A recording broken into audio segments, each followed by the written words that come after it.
There's over 150 hours of Star Wars on film. This is Star Wars Binge, where we select or elevate the best of the Star Wars canon, and occasionally, actually mainly now, we talk about the new properties and our reaction to its canon. Where we selectively select. That's right. My name is Jeff Cook. I'm a philosopher in Greeley, Colorado. With me is Daniel Mothershed, playwright, actor, and pop culture enthusiast. How you doing, boss? This is true. This is the sound of my voice, and I'm doing well. Been outside most of the day, and very happy to be inside talking about television and not working. You and I spoke off mic for a half minute, and both of us are like, lots of negativity out there. Not sure it's justified. Nope. It seems to me you and I are going to provide a service for the folks then. And could potentially be a positive PR and spin for Lucasfilm. So Kathleen Kennedy, if you're listening, That's right. I got the time. Dear listener, if you got into this show and there's just way too much hand-wringing and nitpicking and just straight negativity, save all that for your political life. We're talking Star Wars here with some positive. I think there's a lot of reason for some positivity on this show. Yeah. Oh, absolutely. Though I am saying, I think Yoda's maybe a little too old to adequately lead the Jedi movement. But hey, just wait 4 months. He'll have the nomination wrapped up, and it'll be a non-issue. Yeah, it'll be fine. I thought this was an average show with some great scenes. And that's been kind of where I've landed over and over again. It's like, okay, I see what they're doing. Oh, that was amazing. Okay, I see what they're doing. Oh, look at that. And because of that, I was generally just really positive on it, because I know that I can go back and watch stuff that I really enjoyed. I'm sure it's the case that when talking about lightsaber battles or the battle choreography in general, just high points of Star Wars, some of them are going to come out in this show. Yeah, no, I agree. And I thought to sort of try to piggyback off of what you said, or not piggyback, but offer a counter. I thought this was a really, really good show with a couple of average episodes. Mm-hmm. Of all things, the shows that a lot of people said were average were the ones I really liked, and it was the slower shows. Sure. I got into the slower shows. I do understand that the writing isn't phenomenal, but in general, like episode 6, for example, a lot of people were kind of down on 6, and I really liked 6. I talked to a lot of people that hated 7. 7 was tough for me also, but 7 is taking a character that you probably really liked and flipping him and showing that he's kind of a douchebag. Right, which I would call conflict and storytelling, but I guess people don't like that. Right. You can rewind the tape. I called it early on that Saul is not sticking around as the good guy in this, and I was quite justified. We said very early on that most of these people might not be making it to the end of the show. I think on the playback, we may have been 100% on our predictions, which, by the way, dear listener, never happens. So there's a first time for everything. So if we were creating Star Wars, it might look something like this, because we are like, well, this is clearly where things ought to proceed. Which is solid story because usually I feel like it's 95% of the time people are like, this is what the story should be. It's like, no, that's absurd. Yeah. Thank God you're not writing television in general at all, and not just Star Wars. But That's right. While we are speaking in generalities, I want to say so much of the criticism I've heard is like, well, the writing isn't crackling and pristine and the quality that I would expect it to be from Star Wars. And I just look back at stuff and think like, Right. I like sand, or I don't like sand, or Right. I was going to go to the Tashi station to pick up some power converters. And like, there's the nostalgia and remembering the things of the past are not helping us out here, because we're not doing it correctly. Because if you think back on the Star Wars for its entirety, there's some dog shit out there, and the writing has never been good. Yeah. Like well, there's a few. Like I think Rogue One is fantastic, and there's speeches and moments in Andor that are just fantastic. But really crackling writing in Star Wars is actually kind of the outlier. Yeah. So when people are like, look, the writing just wasn't like Pulitzer Prize worthy content like we've come to expect from Star Wars. And I'm like, yo, what Star Wars are you watching?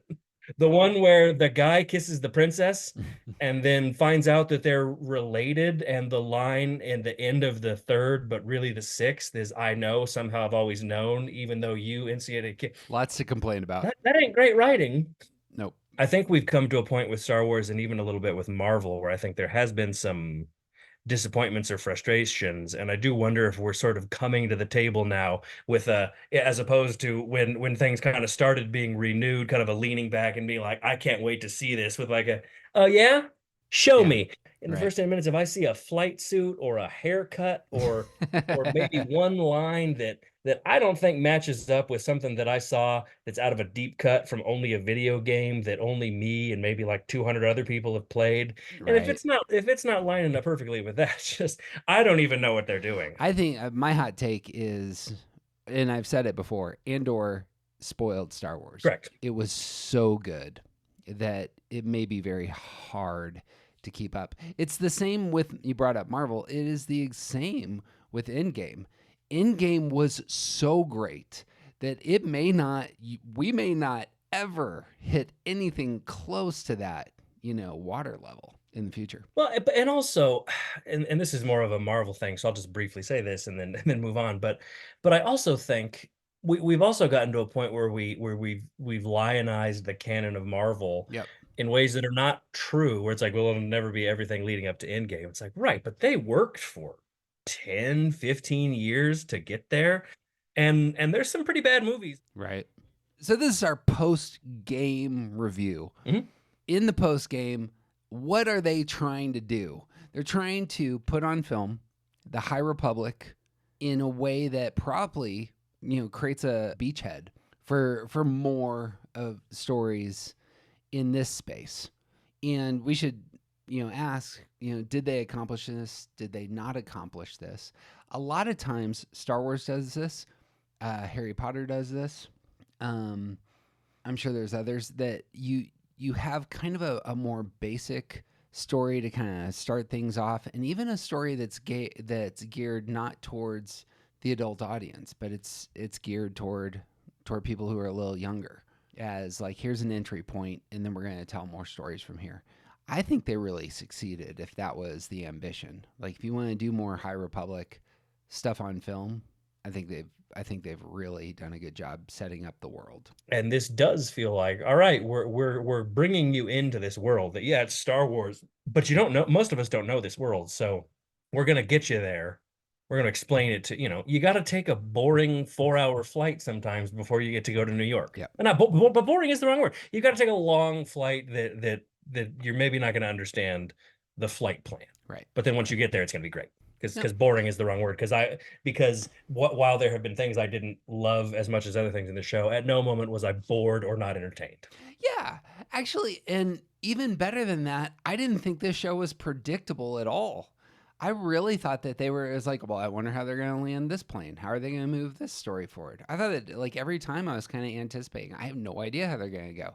I think a lot of folks, and this may have been part of the problem, is they thought that they were going to do a complete, story. Right. And this was clearly a season 1. I mean, even when you click on the Disney Plus stuff, it says season 1. So Right. don't they are trying to set in motion, as you were saying, some other stuff. Be a little patient. See where it's going. So, hot take, I think the writing worked for the most Yeah. part. The senator's speech in the last episode, I thought was fantastic. Oh, A and lot. just to shout out David Harewood, that guy is Yeah. one of the best working actors. He's British. He is a he is a commanding, strong, like, stage presence. And the minute he came on, I was like, this speech could be bad, and I'm still here for it. Yeah. And I want to return to the speech because I think it will be the anchor for everything they do moving forward. I don't think they show you what they want to do. I think that what they want to do is in that speech. It's the tension between the Jedi Council and the Senate, and that'll get played out as things kind of move forward. But like, the Game of Thrones element came in there, and I think the most important character in this whole series wasn't a Ashoa, wasn't May, wasn't Chimere. It's actually Venestra, who's the Green Woman. She will be the pivotal person It Yeah. seems to be moving forward because a lot of the politics are going to revolve around her heart set, mindset, and all the rest. And obviously, she's made some mistakes. Yeah, and like and some choices. Yeah. Like it's the that last episode was going along, and I guess that like last 5 minutes where it's like, okay, we see that Soul has clearly, with the best of intentions lied and made some whatever, Hmm. and all right, now we're gonna talk about it. And then she's like, so Soul went Yep. rogue, killed a bunch of people, very sad. Yep. Yes, what next? You know what I mean? In sort of That's that it. low-key fashion, and then it's like, oh, you're just okay. Like, That happened. It was one of those things where I was like, okay, where are they going? And then and it was only in watching the movie, the show a second time here, where I was like, that's actually really well done. And those are the sorts of things we ought to be talking about. Just to jump ahead, there was some line about like looking up to your heroes that comes out of the senator's mouth. That's the story they want to tell, and it's something that our culture needs to wrestle with. And maybe, hot take here, maybe this is why you didn't like the show. oh, not maybe. That's 100% what it is. Because people 34 to 45 don't want to maybe hear that anything that they've thought in their life is maybe built on a foundation of silt. Yes, I think going into the criticism, what I was hearing was the anti DEI kind of stuff. But I think actually the what may actually be here is that you don't like it when, well, for this show, you don't like it when there's bad cops. Nobody likes it when there's bad cops. Motherfucker, there's some bad cops. So yeah, nobody likes it, but that doesn't make it not true. and Like, and here's the point of the show. When there's bad cops, you need to talk about it and expose it. And when that doesn't happen, it hurts everybody. and this show is like, all right, we kind of hinted at it, but now we're gonna just sort of it's three billboards outside of whatever the title of that movie was, where it's like, all right, so nothing's kind of really been happening. Now we're gonna paint it on some billboards, Right. and in the way that fantasy and science fiction always does, it's a goddamn allegory. Yeah, I mean, and it's even just it's trying to raise questions for our culture, which is really hard to do. Nobody's watching a lot of the dramas. Nobody's watching Moonlight. It's getting the awards, but it's probably not. I have no idea how much that movie made, but I'd be really surprised if it made over $150 million, and most of that came from people who were already convinced. Well, You and know, see, that's the thing. Like, I think a lot of people saw Moonlight. I don't know, myself included. It's a gorgeous film, but a movie that I saw once and was like, okay, I'm glad I saw that. This is yeah, beautiful. I'm not able to watch this again. yeah, Um, but again, I think it's the people that needed to watch Moonlight did not right, did not. right, and that's my point. Is but you throw it in a Star Wars universe, and then it's like, why don't we sit here for a second and just wrestle with the story? And just be comfortable being in that tension, which I Right, realize is a hard thing to do for people that are not who don't have like a proclivity to like, I'm happy to hang out in the sad space and the right, uncomfortable space. But I was like, just be in that, because first and foremost, this ain't right. real. Well, Like, it's not gonna turn your core memories blue, friends. Like, it's just it's it's. I mean, there's a common problem that a lot of us want to build walls. We want to build walls that protect us and make us feel safe and secure. And if you question any of the bricks in the walls, and those bricks might be unstable and maybe even fall apart, your whole wall is going to fall apart. And that's just a bad way to come to the world. the flip side of that is maybe like, all right, if you're trying to build something for good reasons and there is not safe, not load bearing, whatever unsafe things that can make them fall apart, then get that shit out of there. That Yeah, shouldn't be in the foundation of your thing. and this is unfortunately the thing some of us are screaming about, in terms of, you realize that this foundation is very, very, very toxic. It may hurt a lot of people. Yeah, So, there's so much black mold. Maybe we ought to just raise it and start there's so over. much to say. Um, the jumping to the positivity though, I want to come back to the script. When Saul is using the script, I thought he did great. When Chimera is engaged in the script, I think he did very, very well. I think I don't know if the script lent itself, and this is going to be just my, I think this is my only criticism, and it's really not a criticism of the actor, but that Maya Showa role required a ton. And I don't know that she was able to, I don't know that the script really allowed her, us to connect to her Oh, and for her words to have the meaning that they needed to. I think that was the biggest failure for me. And I want to just praise the hell out of everything else.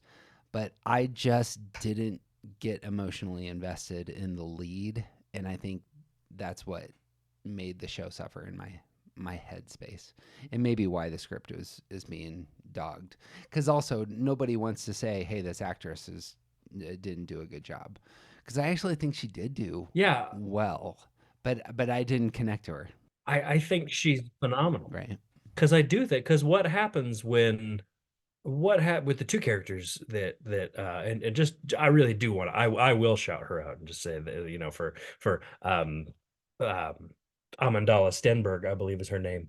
Hmm. uh she's playing two characters, often Right. times two characters that are physically and verbally interacting with each other, and that's I've never done that. I can't imagine how hard that is. Sure, it's tricky. And I think, what do you do when you're one character, May, who knows the truth and has had to go through her life with that truth, and there's no one else there with whom to share that truth? Of course, it's gonna maybe affect how you seek out and the direction your life goes, versus Osha, who's been told one thing and believes one thing and has built her whole life on that, and then suddenly is told, actually, the foundation of everything you thought is a lie. Yeah. And a person who you really, really looked up to is the one who was like willfully and intentionally lying to you. Yeah. I think so. Just starting with the show character here, she consistently felt to me like she had a Harry Potter problem in that everybody wants her. Everybody already has high esteem for her. You know, she walks into a room and she's the most famous person there. Like she's just the object of everybody's pursuit. And I don't get into Harry Potter, that character, very cleanly or neatly until you show me that Harry Potter is really lonely. That's when I actually care about that person. And I So there before, when you saw a child sleeping in a closet underneath yeah. stairs, you were like, meh, whatever. Well, But it wasn't until that actually ends up really helping propel things forward.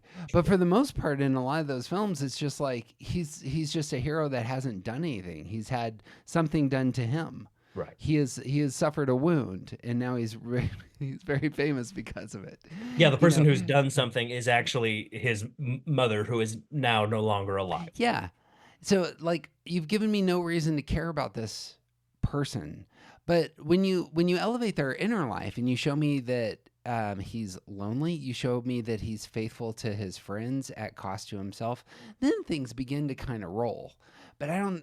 That was the place where Ashoa, I think, really needed more. She clearly is an orphan. You know, she clearly has been knocked out of the Jedi Order and lost some stuff. It seemed to me that I didn't feel like I cared about that character. Those seemed to me to be some places where you really could have done more. I think the only place I really felt like she had a heart is in her um, interactions with her droid. Yeah. But like I didn't care about her in that episode 5 fight scene. Like she's just kind of a player that's going along. I don't know. It was that was my biggest knock, is I just didn't care about those two women, and I don't think it was the actress's fault. I think that's where the storytelling kind of broke down for me.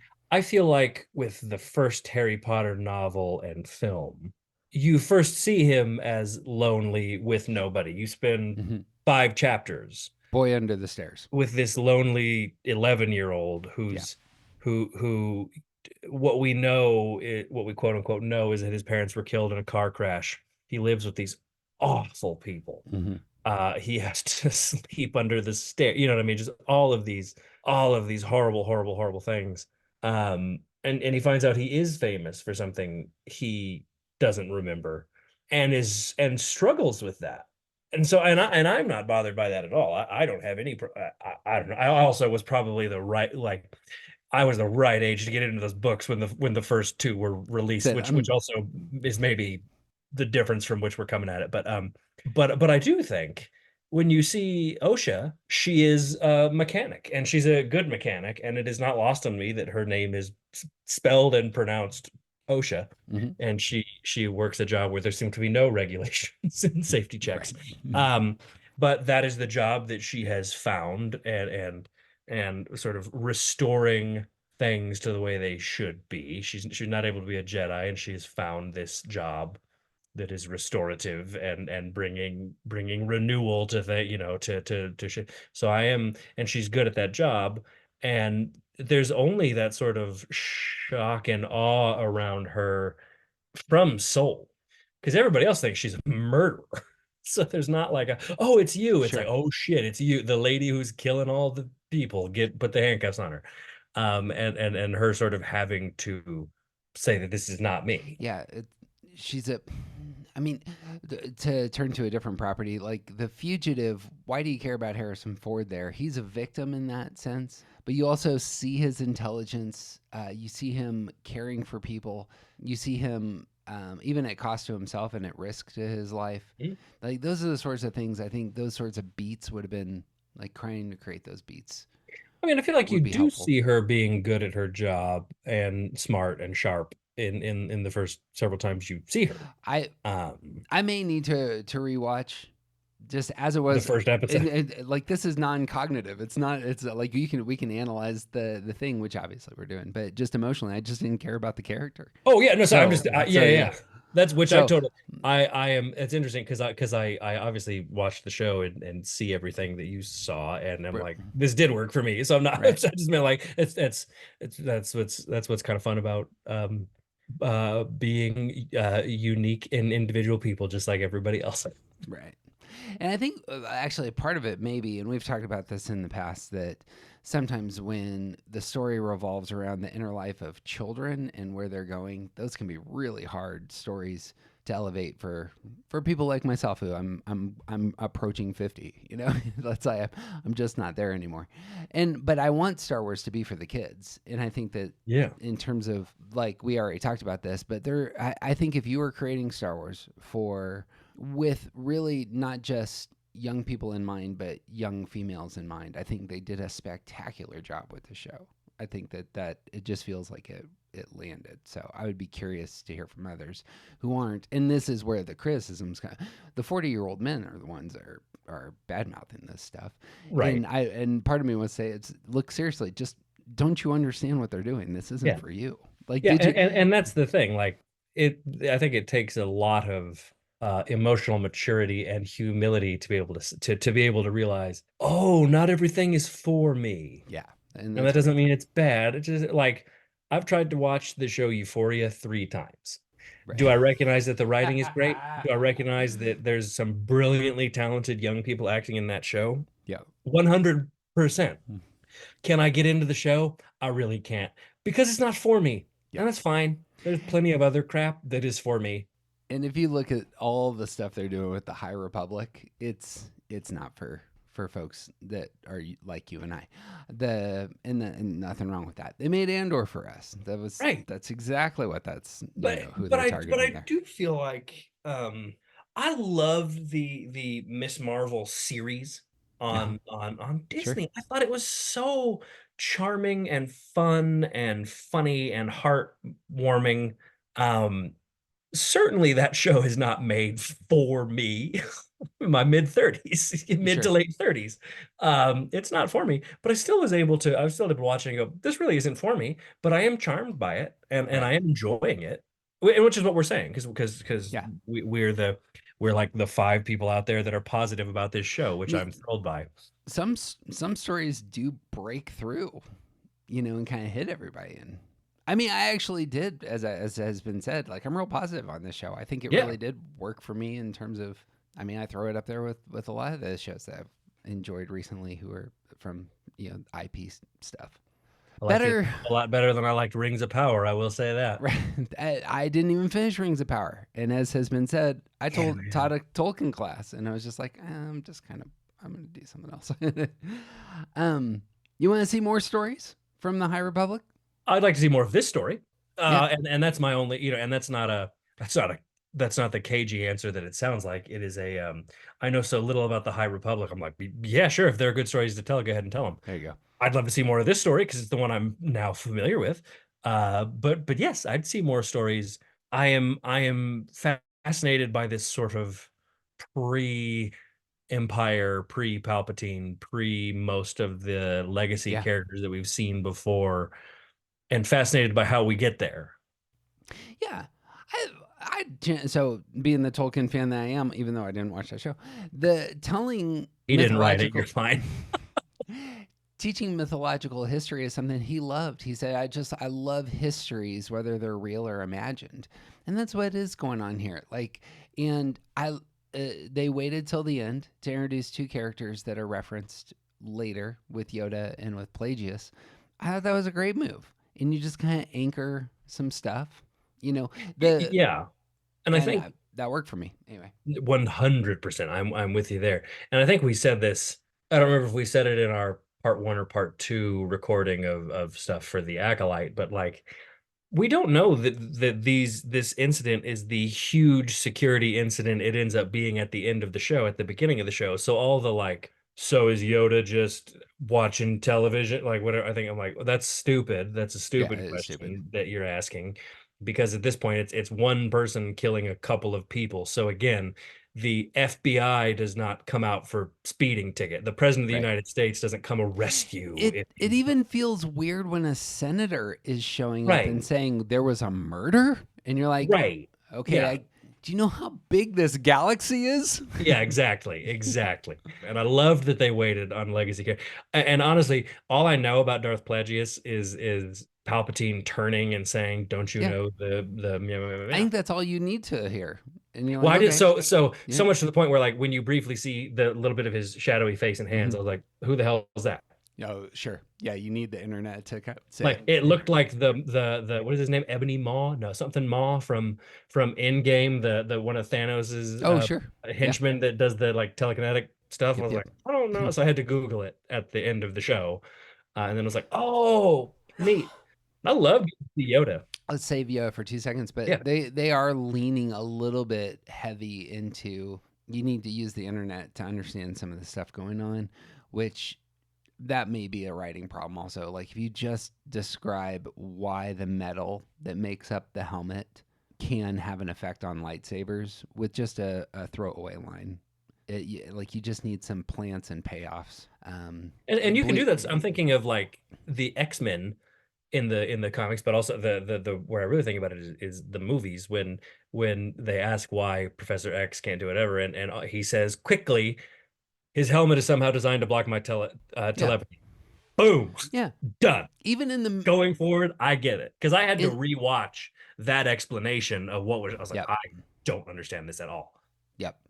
Even in the middle of the fight, Right. they could have had, a huddle and said, "Why is my lightsaber freaking out?" And somebody just says he has a helmet made of X, Y, and Z metal. I don't know what it's called because again, I need the internet Right. to figure this out. But that's Has an but that is only two things that I had to go. I had to Google who the yeah, crap those is two in that characters, cave, right? and was a what now with the helmet. But other than Fair. that, again, having had the luxury of somebody who has played High Republic video games and who has read a lot of stuff that I can say, what do I need to know? And he said these three things. Yeah.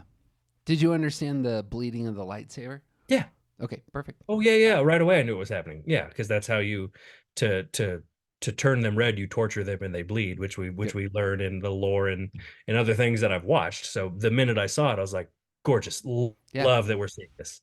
Bang. And that I thought that was such a beautiful way to Mm-hmm. you're watching Osha realize that her whole life is a lie. And as she is struggling with that and is sort of the just raw emotion as there's no way that it couldn't Right. Yep. is hitting her like a bus is when you start to see that crystal bleed a little bit and begin to get red and still sort of slowly do it. And then I Right. just like, what a great image and what a beautiful representational thing to it. I just thought it was like great visual and great storytelling that as the crystal is bleeding and changing for the worst, potentially for forever, so is your character. And I thought it was a gorgeous pairing, and I was thrilled by it. Hey, that's fair. It's also the case and maybe this is falling off the other side of the horse. They are doing a lot of showing, not telling. And so some of it may just come across confusing, and maybe they're just fine with that. Like, it's like, okay, these are the things that happen. You figure it out, as we Yeah. go. It also, just to say it, the handing off of the sword, or the acquisition, we've talked a lot about this in past episodes, but like the person who takes up the sword or the hammer or the shield or the armor, that is a huge moment for the character in terms of their identity. And her killing Saul, strangling him, I had to rewind it a handful of times. Him saying it's okay, is kind of interesting. Maybe we're talking about, but then her taking his sword, because now she is the possessor of Saul's sword, which she has converted to a Sith lightsaber. That's just a tasty move. Killing a Jedi, taking a saber, but he was your former master. You weren't able to finish your training. All that I thought worked real well. Oh yeah, I agree. I liked that. Liked everything they did with Soul in the show, but like particularly in that last episode, it was just such a well work like he's been tortured by this truth that he's had, Mm-hmm. and maybe didn't come out in the way that he would have chosen it to, but there is a freedom in that. And so Yeah, I did like him saying it's okay, of like, I get it. yeah. Like, and I would, and and again, who knows if I'm projecting and reading too much into that, but it just felt like, no, I get it. I understand it. And it's okay. And I just thought that was really well done.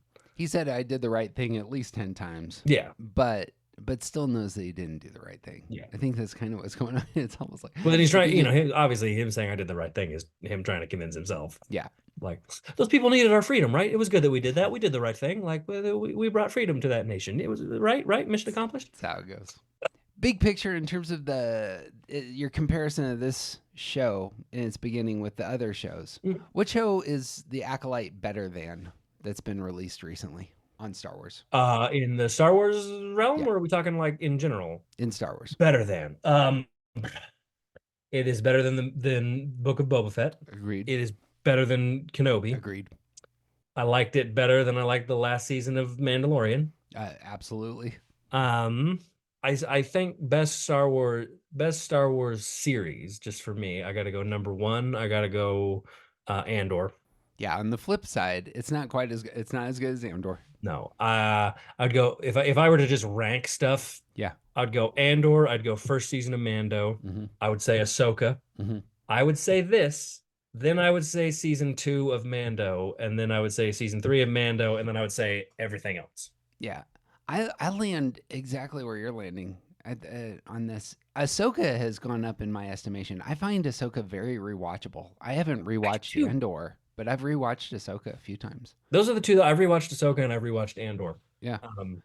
And the Acolyte Um, has been so short. I have gone back and rewatched before I watched six, I watched five, right. Right. just to kind of get myself back into it. Because that to talk about to use that as an opportunity to say my one complaint Hmm. is that these episodes were too short. Especially when you compare. I've heard this from other folks who want to say, especially when you see how much they're putting into Game of Thrones or The Boys, or the length is. I can't get into that. I can't get into the boys. I've tried. I think it's Right. so fucking cynical. I know this last season like went with the cynicism that they've been building towards, and I Sure. applaud what they're doing. Like fascists and Nazis, obviously I do believe deserve to be called out and punished. So certainly I'm not like, Yes. I don't care for that. But the sort of first several years of the show, it's all the worst kinds of people that I can't stand, who are like, superhero movies are for people who aren't very smart and blah blah blah, and that's why the Sure. boys is Right. so good. And I'm like, get the out of here. That tangential obviously, Right.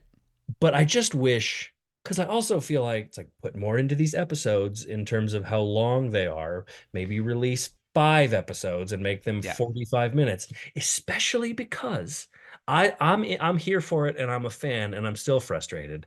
And there's assholes just waiting to eviscerate and strip the carcass of these shows Sure. that are led by not white men, Yep. and put more into them because you know people are just looking for stuff to be angry about. Right. And that's a to be dramatic, but I don't think inappropriate. That's a failure on Disney's part, I think. They are not setting their properties up for success. Oh, sure. Just in thinking through You know what how I they're mean? released. Yeah, I think that's clever. And I don't I think that's apt. Big picture, I don't think it's very obvious again, but we've Yeah. mentioned it before, but it's a cop cover up story.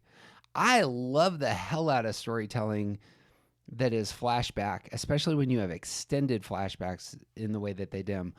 We already said it. I don't think that Seven was done very well at some levels, but in terms of just the project and how they're doing things, I think these are very, very, strong in terms of their structure. And I agree with the last part of what you said. I liked Seven. I thought the waiting to show us the full flashback and even kind of Mm, revealing that within that team there was dissension. yeah, You know, the first couple episodes make it look like everybody's like rock and roll. This is what we're doing. yeah, So I loved just the conflict and the richness and the Carrie Ann Moss's character, whose name I'm thinking on. maybe I'm actually being too negative. As you're talking, I'm like, you know what? There is a lot of storytelling. You know what's going on there is like it's the Vietnam movie where things go sideways badly, and then you have the conflict in the platoon, and we're like, well, Yeah, you get the young hothead character who's like, "Great, we're doing it," and they're yeah, running off, and then it's all the more experienced soldiers that are like, "God damn it, now we got to yeah, go get this kid, and it's gonna go badly." Like, yeah, it's gonna go badly, like the Elton John song says, "I've seen that movie too." right? Um, there's a deep cut out of the Goodbye Yellow Brick Road album. Kids, go listen. Yeah, I loved it. I loved the witches. I loved everything. Um, and like you want to know what Soul did that was so bad, Mm-hmm. and then Mm-hmm. you see it in this episode, and literally the minute he like shot the lightsaber through her, I literally went no Yeah, by myself in my apartment because I was like, of course that's what he did, and not of course like that's stupid obvious storytelling, but I just mean of course of like oh of course that's what you did, and there's no way to come back from that. Like there's no forgiveness from that, you idiot. I I think I saw what they were doing. It didn't. This is another one where it didn't work for me, but I think it was like all of it was exactly the right moves. I think just for whatever reason, execution it didn't hit me in the moment. In that in her the last moment Yeah, that their mom had was her saying I was gonna let her do the thing. yeah, I'm right. just like, oh, that's so good. Like, So I actually appreciate if it hit for you. If it worked, then praise to him. In the moment, it wasn't. It didn't hit me, but and like I'll I just say, like, it hits me more than Qui-Gon telling Obi-Wan Kenobi in his last breath, "Promise me you'll train the boy." Meh. fair, Like, fair. I mean, her death.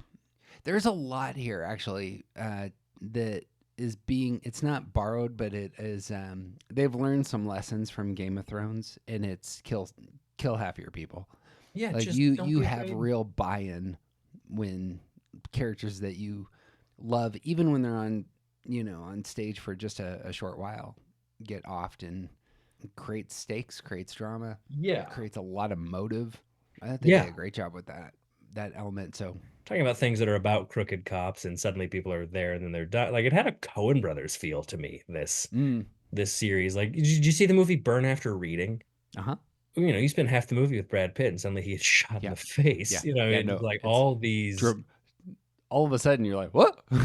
yeah, and it's like obviously in that movie, that's an R-rated Yep. film. It's not for young people. That is like you see the whole thing happen and you're like, you have the same reaction that George Clooney's character does after he kills him, which is like, oh shit. Like, Yeah. but this whole thing felt like a Coen Brothers movie. Skip forward through what I'm about to say if you haven't seen the movie, but Burn After Reading ends with J.K. Simmons and all those Yeah. detectives in the room being like, well, what the hell did we learn? Yeah. And And that's how I thought this would end. exactly right. And it didn't. Yeah. It ended with like a forget it, this is Chinatown and some more crooked shit is gonna happen. Yeah. That's exactly how it ended. That Chinatown, I think, is a huge influence on this show that I haven't heard anyone else say, and I think that's exactly what is going on here. Because the Is whole thing is again, about it's against the noir. corruption and yeah. Yeah, but I thought it took a ton of balls to. It took a lot of courage to kill off a lot of those Jedi in particular, who they set up to be. Oh, okay, these are some really quality characters in this world, and that moving forward, I may have already said this, but they could literally kill any of these characters with maybe I want to say Venestra seems to be a little too pivotal, Yeah. but I think all of them could die, and you're probably still rolling with Mhm. the story that they've started. So, No, I entirely agree. and that doesn't happen very often, you know. Bang. Well, that's my big picture. Small picture side of things. They really want to emphasize that Showa and Mei are the same person, and I think that is said quite often. Hmm. I don't think it's shown in the way that it needs to be, where it's you are having a debate with yourself. You're having a fight with yourself. Here is your Speaking of good Lord of side the and your Rings. bad side. Yeah. Yeah. It needed, like, we know that with Smeagol and Gollum. That's exactly right. And it doesn't feel quite that way in the show. It still feels like they're twins to me. And I'm wondering, I spoke with somebody the other day who said, I get that they're setting up a lot of things in season two, but I like when things are good just on their own and still set Right. up. Others, and part of me is like, again, I was like, that is, you're right, but this isn't bad, so shut up. But I am wondering if season two we have to get some more explanation of that because what the what? Well, I think there's a theme that they really want to tease out here, and I think it was the same theme that was going on with Ray and Kylo Ren, that your two sides of the same coin kind of Yeah. imagery here. I mean that I get, but like how? How Yeah, did you do it? Is what I yeah. want to So see. it's a lot of showing and not telling on that front. It's like, no, well, that's the world. Well, not Uh, even showing. It's just a lot of being like, oh my God, they're the same person. Oh my God, they are. That means that there's a convergence here. right. Great. What does that mean? Undertone, but I thought it was clever. It's that the only thing that's said about Plagueis in Revenge of the Sith is that he was obsessed with the creation of life. And so they're using that phrase. And I'm sure you watched some of the same stuff I watched in terms of, okay, when talking about Plagueis, what do you want to elevate? Well, it's Sidious talking about this is this guy's obsession. But here's the thing. It's also Saul's obsession. And that I thought that made that really interesting in terms of there's another the I don't know if they're doppelgangers or the opposites, that Pelagius and Saul are actually the ones. They're both really obsessed with how his life created with these virginces in the Force, And I think I think it shows that looking for that is dangerous. and that's what it is. And that was again one of the things I really liked about episode 7 that retroactively explained some stuff in the first several flashbacks where it's like, all right, the witches really got in little Lannister boy Jedi's head Mm-hmm. and caused him to make some choices that had pretty negative consequences. All of them got into the head of Kalnaka, and he went ham on everybody. And Carrie Ann Moss, she was the leader, and she couldn't prevent the bad things from happening, and she made some bad. So I think you get why the rest of those characters went off in hiding and in sort Yep. of disgrace and in shame because this is a pretty big failure. Like this is apocalypse now, man. It's not Yeah. going well. Yeah. Um, It's the desire, and this is a Tolkien theme as well. That it's the desire for everlasting life in in the artificial ways always ends badly. You yeah, know, you chose the wrong cup, right? y'all. Chose the wrong cup. That's what came to my mind Chose as well. poorly. Right. Or to quote you quoting Martin Short, everybody who gets Oh, plastic surgery looks not like a well rested 70-year-old. They look looks like a yeah, 30-year-old burn victim. yeah, yeah, yeah. And the but that and obviously, like, how do we keep the people we love alive, or how do we keep ourselves alive, is obviously a massive part Yeah, of Star Wars. So, and on the flip side, there are characters that sacrifice their lives, that lay down their lives, and that's not what it's about. And because they lay down their lives, are given eternal life. right. See Kenobi there. But all right, I want to read this dialogue from Senator Rayencourt. And I thought this was, and I might play it, but he says, I think the Jedi are a massive system of unchecked power posing as a religion, a delusional cult that claims to control the uncontrollable. We don't control the Force, says Venestra. Not the Force. your emotions. You project an image of goodness and restraint, but it's only a matter of time before one of you snaps. And when, not if that happens, who will be strong enough to stop him? Venestra, that's certainly an opinion and not one shared by the rest of the Senate. It's, well, the Senate clearly always wise, you know. Oh yeah. And he And says the has the majority. Senate ever made choices that have? Oh, never mind. I heard that when I said it. That's right. Uh, and he says, when you're looking up to heroes, you don't have to face what's right in front of you. I think the entirety of the project that they're doing is this. So, and it's again a show don't tell. So they're showing you like what does it look like, and then they're telling you, here's the heart.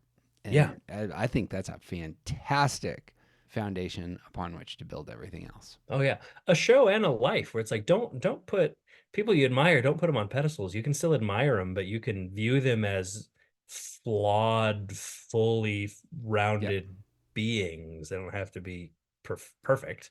So great.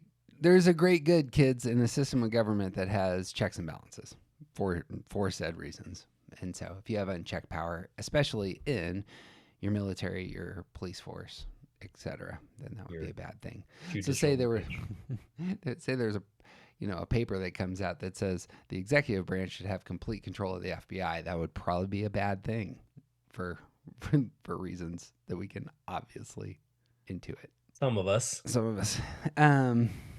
But when you're looking up to your heroes, you don't have to face what's right in front of you.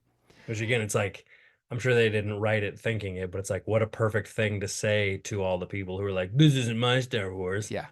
And intuitively, this way, maybe you're pushing back against this because all you need to do, it's speaking to the naive. And it's even speaking to the naivete that may have come out in previous Star Wars films, that we live in a black hat, white hat world, and if you have a white hat culture, all the white hats watch this news program, all the white hats hold these values and read from this holy book, and so you don't have to think about anything at that point because all the white hats are going to always do what's good and right. Yeah. And of course, it's not the world we live in, and it's not how white hats and black hats actually function. Agreed. Well, I think some of it's more about how the villains are constructed. Pelagius seems to be looking for an apprentice. It's unclear whether or not he and Chimera have had interactions yet. It may be the case that I think the bigger thing I think is that Chimera looks like he might be on the chopping block because if Pelagius is looking for how do you create life out of nothing, Ashoa is his target. Yeah, the people who were created out of nothing. Yeah, perhaps are. And so you have a dynamic there of the three, and only there can only be two. There's also, I mean, this makes it a little bit more complicated, but Pelagius may not be the master. Pelagius may be the apprentice right now, and there may be another Sith Lord that is Pelagius's lord who comes into the picture. So, and is that something that exists already, or are you just speculating? Because I truly don't know. So here's I know I looked this up and just have forgotten it, but okay, the jazz band in in the first Star Wars in New Hope. Yeah. It's one of those dudes who's a Sith Lord. The guy's playing the flutes or the clarinets.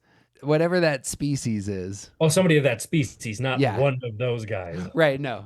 Yeah, right. Like, I mean, jazz players are, I agree, contributing nothing but pain and suffering to the world, but can't all be Sith Lords. So funniest, just speaking of jazz, go ahead. Bob Odenkirk used to do a bit where he would do a jazz singer where he would come out and be like, I remember the first time I heard so-and-so pick up the brass. He was one of the best trumpet players I ever heard in my entire life. Odenkirk? Yeah. I'm like, no, that's what he did. He like coughed it, and it was like, gotcha. That's what I'm like, what a brilliant bit. Like, that is a good line. I'll be curious because that is the vibe I got that perhaps Pelagius is hiding and it's not known that he's there, because I don't ever see a moment where it feels like there's a look over a knowing look over a shoulder that somebody's watching. Not just hiding from Chimera and Ashoa, he may be hiding from his own master. Yeah. Or hiding. Yes, D, all the options above. Yeah. Yeah, that's a good call. I like that as a line. Two other topics I wanted to hit. I love the Chimere whip scars because I don't know if they showed Vanestra with her lightsaber, didn't they? Mhm. That it comes out as a whip, and so that's clever, and it wasn't explicitly Though, said. according to what I read on the internet, that ruined Star Wars 2. Oh, really? I just saw like 5 people throw a fit about it, and I didn't even open the article. I'm all for this. Would be one of the changes. I don't know if it's even a change that I'm super for. Like I think like you have different designs of the weaponry. I think that makes a ton of sense. Sometimes when they introduce force powers like they do in Last Jedi, uh, that can Yeah. be a step too far. I don't know where the line is, and perhaps it's to be debated. But I love the hell out of some different styles of lightsaber that aren't just the traditional. And in like Oh, the one that Chimere has that breaks apart and you get two blades. That's oh, a that was super cool awesome. idea. Yeah, And I just think I hate it when it's this like, well, it's not something that's been done before because, we don't have the technology to do it, or we didn't have the technology to do it. And because of the limits of technology, it's now canon, and that's not what Star Wars is. And I'm like, sure, huh? Like, right. okay. But I'm into like season 2, 3, moving forward. The Chimere Vanestra story is one I thought they set up great, and I think he did such a good job. We've talked about Soul's uh, acting chops, but the actor who did Chimere, I thought made everything else work. His performance, I think, actually did sell the show. Um, so that's hard to pull off, but he immediately rockets forward as like a top Star Wars villain. Yeah, And Manny, that dude is Manny Jacinto. He's especially knowing him as most people know him as Jason Mendoza from The Good mhm, Place. Like just the like what range. Like yeah, Jason is huge such a range. such a such a ding dong. And then this guy, there's not even a Yep, hint of that in this performance. It's just like yep, brilliant, brilliant work, worthy of recognition. I want to see that guy everywhere. yep. Tone, look. And again, I want to say I think this is Star Wars. It's kind of aimed at a young female audience, and this is a fantastic villain for that demographic. I think like he's like dude's hot, dude's seductive, and just I think that works. I think that works for the audience. I was there was a moment where there was like a little bit of like sexy implication where I was like, "Ooh, Star Wars," There's where some naked Star Wars going on he's in here. that water and he knows he's there and his line is, "If you're not getting in, at least do whatever." And I was like, Yeah. "Ooh, saucy." I again, if that was a Sith female, I would have rewatched that episode. So I know that the temptation to the dark side would have been strong. It's like, so you can do shirtless Star Wars without it being, "Ooh, what the hell? Put your shirt back on, then." All right, let's talk Yoda. Let's do. Which were your thoughts? Is that a good move? Bad move? Honestly, the part of me that is a fan was like, I just loved seeing him Yeah, right. and seeing what I hope was a puppet. It looked like a puppet. Mm, I really, really liked it. And there's all the people who's like, how come he's not intervening? How come he's not what he's doing? It's like, man, we have seen through the Clone Wars, through other shows, animated and real life, we have seen how not tuned in and disconnected from things the Jedi are. right. So they're like, well, why didn't Yoda stop all this? Why didn't he do whatever? It's like, Yeah. I bet he didn't know because it wasn't in front of his face because they all like Palpatine slash Darth Sidious, spoiler alert for some Hmm. people, uh hid in plain sight for years. Everyone just has that like, huh, guess we didn't see it, but I guess we can feel good knowing we did the goodest job we could have done. Sometimes you can have people who are good in power and things go very badly underneath them. And like, I'm generally really positive on most of the presidents that we've had. And sometimes there's just some real terrible things that happen Yeah. kind of by the Millard people underneath Fillmore them. is a worthless piece of shit. I was going to go with Coolidge, but yeah, I appreciate you bringing Polk was pretty bad. Monroe it. wasn't great. It's, More I like the hear bad doctrine. things about the Ouch. Monroe, right? Hey there, this has done quite a bit of good for Western culture. um, no, actually, so I actually think on the flip side, here's going to be blasphemy, but I thought the CGI version, redone version of Yoda made it more palatable. But I actually wanted more CGI in the Acolyte, specifically blasphemy of blasphemies. I really wish they would have done a little bit more CGI Wookiee. Oh, I think that the fighting, the gentleman who is in that suit, he's clearly 7 feet and can't move very fast. and his name is mostly vowels, so I don't know how Yeah, to pronounce it. Scandinavian monstrosity. I Yeah, yeah. the Wookiee lightsaber is just like it But kind of also the took me out. force behind those hits, though. So it's like, Very heavy, do you for need to be sure. like, can you just one light tap from us is like getting hit by a bus from a Wookiee? It could be. I think I went the only fight choreography complaint I had in the entire series is speed up the Wookiee. That was and the thing was too fast. Like it was like His it's scenes, like a 2 minute fight. It's like also yeah, you have a kick-ass looking character. truth, The character design of Kalnaka is so great, yeah, and we barely see him. It's like what? yeah, That is a missed opportunity. yeah. I agree. That I was shocked when they killed him in like what it was like episode 4. I was like, Three. what are we doing here? Yeah. So that actually was a high point in 7. It's like, oh, okay, we get to see the man fight. That's good. To circle back to Yoda, you can't bring in Yoda for a murder, as we've said, but you can bring in Yoda if there is corruption in the Jedi Order, and if things are going badly, and if the primary point person for the Jedi Order has to report, to the head about some issues. That works, and that's earned. So I thought they earned Yoda, And honestly, and obviously, she's not going to tell him the truth. right? And that You're and gonna come and that say, "Hey, becomes you're going very to hear a interesting. lot of people saying this, but Yeah. really, the truth is this." And Yep. because we have seen, they will hear that and go, "All right, sounds good. Thanks for letting me know." That actually makes it very interesting because you care about Yoda and you trust Yoda and you know that she's lying, and that creates. It's like, whoa, what are we doing? Cut to Yep. credits. See Yeah. you next season. That really worked for me. Yeah. I was here for it. Yeah. I have one, and I didn't. I'm springing this on you now, but Yeah, I do have it. one sort of big picture question about Star Wars in general, tangentially Mhm. related to this, because so many people have said this doesn't feel like Star Wars.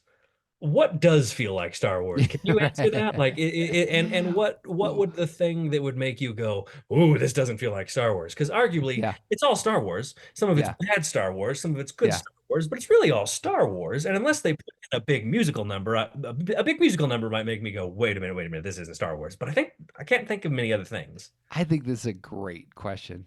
It's a nerdy philosopher. What is the platonic form of Star Wars that we are judging all of these opinions by? Yeah, and it's the same with what's good Trek and bad Trek, or what's good Middle Earth, bad Middle Earth, what's good Yeah. Matrix and bad Matrix kind of thing. And I And can't claim yeah, credit for that. A good friend of mine asked me that question the other yeah, day because we had been arguing. His argument was that there are lots of things that didn't feel like Star Wars in this, and I was like, it all feels like Star Wars. Some of it's just yeah. not great. Some of it's better than others. And he had asked me what does and doesn't, and I was like, I don't actually have an answer for that, but I was curious. I think a lot of it has to do with the world. Like you have to, and I think this the primary objection to that to Andor was the lack of the Force and lightsabers and the rest, and people saying this is science fiction and a You can set this and anywhere. dystopia. Yeah, and so is it really Star Wars? And that may be apt. There's something about the world that revolves around. You need to do some work with the battle between the light and dark side of the force, and the values, virtues, and vices that come out of the expressions of the light and dark side. I think that they've done a great job, and it's built.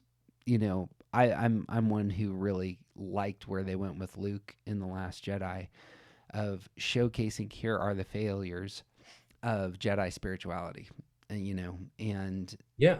and so like New Hope is an entry point, and Empire kind of builds on it. But I think as they've built out the world, they've shown here are some of the missteps, and you have to wrestle with so much of the light side and dark night side in yourself, and they are pitching balance as the target. So for me, Star Wars generally revolves around something like that at its core, is the pursuit of balance, and often paired with that is heroic tales, told Yeah. in that world. So I think those are the essentials. Um, that you could there's secondary stuff like fascism is clearly often the enemy, but I think that's where I go. Where do you go? As you're saying that, I'm thinking that, yeah, I agree with him. Like that is what Star Wars is to me. I think it is that the endless pursuit for what is good and true, and Yeah. whether you're quote just a rebel, Mm-hmm. and you're doing that with an X-wing or a blaster, and you're fighting the Empire, the sort of fascist side of it, or you're doing it with a lightsaber, and you're not only fighting the Empire slash the corrupt version of, well, your version of the corrupt version of what you think the true version of the faith is, um, and doing it for that reason. It is the fight against authoritarianism. Yeah. And I think if ever there was a Star Wars that was just like, here's a fun story about people living in a commune using magic together, I think maybe that would be a thing for me, where I'm like, I don't think this is Star Wars, man. Like this, Sure. there's got to be some threat. There's got to be some attempt to unite and knock back evil. Yeah. I suppose and this might be a good place to end. The solution in the sequels, in the original trilogy, may need to talk about the prequels, but certainly in Clone Wars and in Rebels, the solution to the balancing of dark and light is love. And it's Yeah. something that takes, like, neither, like, we see it here. The Jedi Order is not necessarily elevating love as a primary virtue. And clearly, the dark side isn't either. Dark side is filled with urges and emotions, and the light side is as we've said, it's just this very stoic, keep all that down side of things. But what the character of Luke does, the character of Rey, character of Kanan Jarrus, um, character of Ahsoka in some ways, no, they're showing the through line that the balancing in your healthiest self comes out. It seems to me in those expressions of love for your father in the original trilogy, love for for Kylo Ren in the sequels, and love for your family, I suppose. I think some of the Kylo Ren stuff is interesting on the love side in terms Well, of his, and that's so much of Osha and May's yeah. story too. So when And there you go. people are like, why all of a sudden was this evil person, like, my sister's alive and I love her? It's like, why all of a sudden does Darth Vader throw the, and I've said it before on this podcast and I'm going to say it Mm-hmm. again, like, why all of a sudden when, Luke shows up and is like, hey dad, I don't think you're a bad guy. Actually, son, I am a bad guy. No, you're not. And then Mm-hmm. 15 minutes later, you know what? I'm not a bad guy, and I'm going to throw this guy that I've spent lots and lots and lots and lots and lots and lots of years and hours of time with, who has polluted my brain and brainwashed me. Yeah. All it took was these two, hey dad, no you're not, for me to be like, yeah, you're right, pick up, throw down the mine shaft. So I'm like, right, because I think it's saying, like, family and people who know you and see you, that is what is important, and those things can make big changes and Yeah. impact. Yep. The enslavement that the dark side offers is severe, and what Darth Vader is a uh, emancipated man in that moment. Yeah. But some of the Jedi are also enslaved in some of these systems, and their full humanity doesn't come out, and I it's would even argue pushed most of away the and pushed Jedi are down. enslaved. It's just different degrees of severity. There's indentured Right, servitude, and then there's like proper slavery. You know what I mean? Like, right. So that's why I mean I think Luke is a free person. You know, yeah, Ray is a free person, and I Ahsoka mentioned is him. a free person. Yeah, You know what I mean? in I mentioned him, but the best I think the best picture of love realized in Star Wars presently is the Kanan story and how that materializes in his relationship to Jedi spirituality, his love for Ezra, his love for his lover, and his willingness to sacrifice, like all those. I think like that actually that's where Star Wars like moves that battle between the dark and light to this is a fully realized human being. Oh, agreed. So Agreed completely. Anyway, that's good Star Wars. I think it's transcending these two binaries. I think that's what the real target is. You're transcending the two binaries of the light and the dark, Yeah. and And I, finding and I think, balance, and balance is love. agree. And I think Star Wars always strives to do that. I think sometimes it's just not done well. Sometimes there are Yep. failures in the same way that, Agreed. like, it's funny, but we're so quick to write that stuff off as terrible. But then there's, like William Shakespeare is lionized and is the most produced playwright in the entire world. He's written 36 plays, 15 of which aren't good. Yeah. But there's not like, well, this just isn't Shakespeare. Like, Right. what? Like, Something to be said about American consumerism and our expectations. And yeah. sometimes our expectations are too high, and sometimes they're too low. Unfortunately, for you and I, we're kind of watching some of that play out in real time right now in terms of like how should we wrestle with said balance issues, stuff and things, man. We did it. Well, I suppose you and I will come back together. Skeleton Crew is sometime this year, and/or the second season will be coming. Oh gosh, of course, yeah. I can't wait for that one. So the second season of Ahsoka is in development, and I think that's probably alongside the movie. And they'll have the Mandalorian and Grogu. So, and then there's a handful of projects that are maybes out there, and we'll see what happens. So we'll be back. A dinosaur story. And they always have kind of the hope to get to the Old Republic stuff, which someday. And again, Lucasfilm, if you want my input, make it animated. Yeah. Bang. I've lost my script for us, so I always forget how to land the plane. But you got anything else? No, just I'm excited for more Star Wars. I'm excited to get to talk about more Star Wars, and I'm excited for the fact that we have healed and fixed the problem with Star Wars fans by recording this episode. So you're welcome, everybody. We did it. Mission accomplished. Unity. We have brought unity and order to our part of the galaxy. We really have, and it didn't take an unnecessary ear bandage to do it. All right. Well, he's Daniel Mothershed, and I'm Jeff Cook. And if there were some quotes and I had the time, I'd put them in here, but I don't. So this is probably just our sign off. And do you know why you would do that? Well, because now this is apparently the way. Yes, agreed. Cut, print, moving on.